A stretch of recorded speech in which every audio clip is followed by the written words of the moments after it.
இவரு மாதவண்டி சிவகுமார் ஏற்கனவே 7 நடிகைகளை மேய்ந்தவர். அவர் 7 நடிகைகள் யாருன்னா எல்லாம் விவாகரத்தான நடிகைகளை சவாரி செய்கிறது அவருக்கு ரொம்ப பிடிக்கும். அந்த அடிப்படையில் 7 நடிகைகள் மற்றும் சினிமா சம்பந்தப்பட்ட பெண்களோட உறவுகளை வைத்திருந்தார்.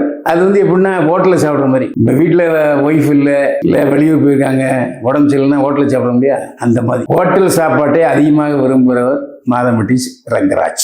அப்போ இந்த ஜாய் கிருஷ்ணாவும் கொஞ்சம் எடுப்பா மிடுக்கா கவர்ச்சியா இருந்தாங்க. ஸோ நெருப்பும் பஞ்சும் சேர்ந்து பத்திச்சு. ஜாய் கிருஷ்ணன்ல மாதம்பட்டி சிவகுமாருடைய தொடுப்பு ஆனார். அப்போ மாதம்பட்டி சிவகுமார் என்ன சொல்றாரு, ஏற்கனவே ஜாய் கிருஷ்ணன்ல சினிமா இயக்குனர் பிரிட்டோவை திருமணம் செய்தவர். பிரிட்டோ நயன்தாரா நடிச்ச படத்தை டைரக்ட் பண்ணவர். அந்த படம் சரியா போகலை. சினிமாவில் எப்போதுமே வெற்றி பெற்ற குதிரைகள் தான் மேலும் சவாரி செய்ய நடிகர்கள் விரும்புவார்கள்.